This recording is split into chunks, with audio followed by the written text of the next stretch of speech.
Been thinking about all the things I left out of the first video on chamber fluting.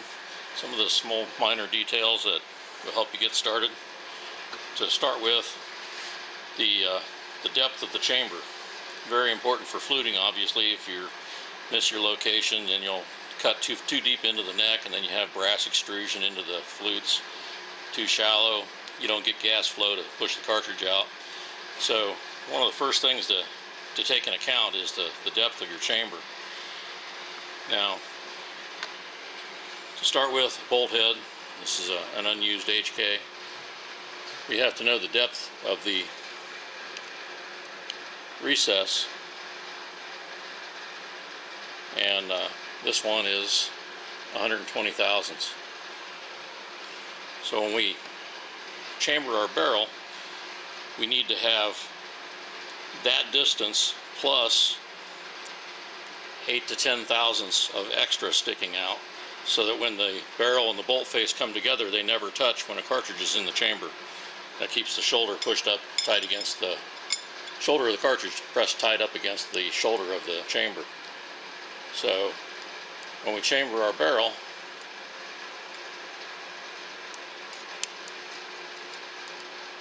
it's tough to hold on to.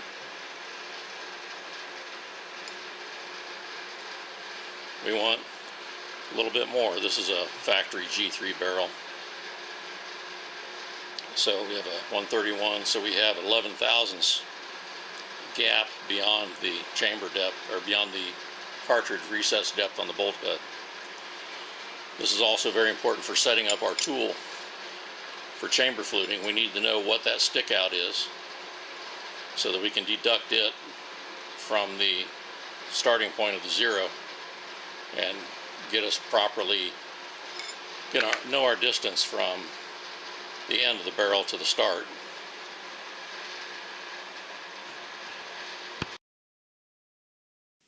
This is the Deckel Esso cutter grinder that I use to grind the tools to cut the flutes.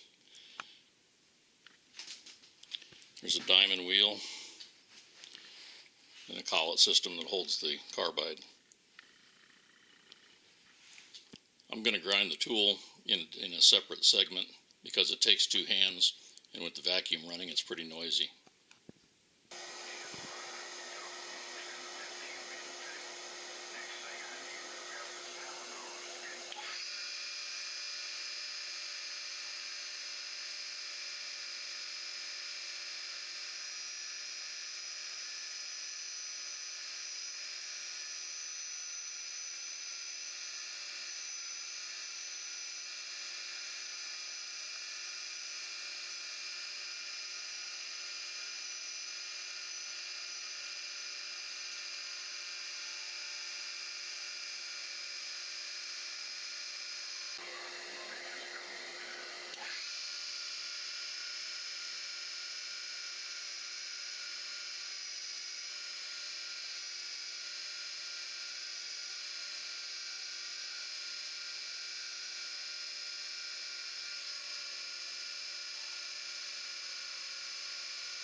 So you can see you've got the 45 on the back side.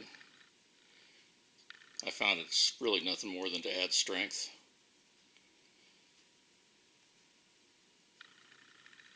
And you get rid of the excess width that you don't need.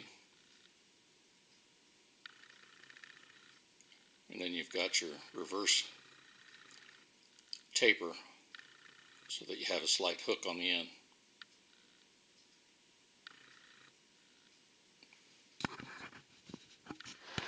Once you have your cutter ground, all you have to do is put it in your holder, aligned perpendicular to the direction of travel, and you got to set your height.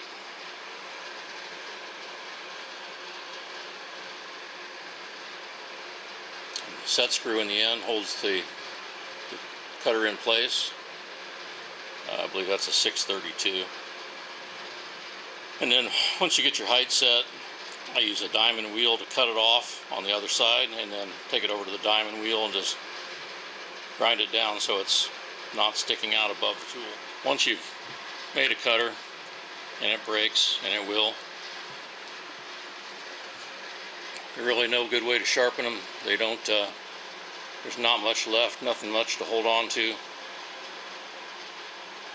I've sharpened cutters by hand. The decal is really the easiest way to go, but it's kind of a luxury tool.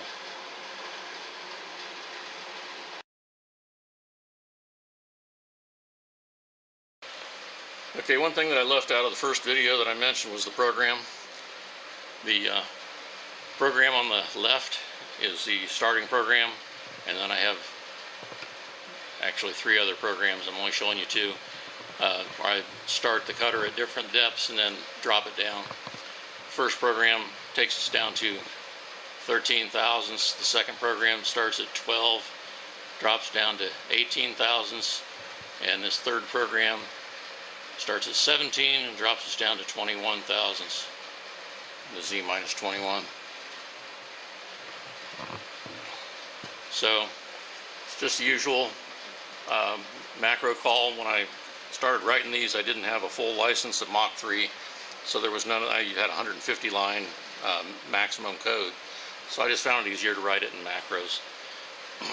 So I have my Z moves, -2, -3, -4, and in between each one, it pulls up the incremental coding to follow the contour, switches back to absolute, moves back to 0 position, drops down another thousandth, and then does the macro call again.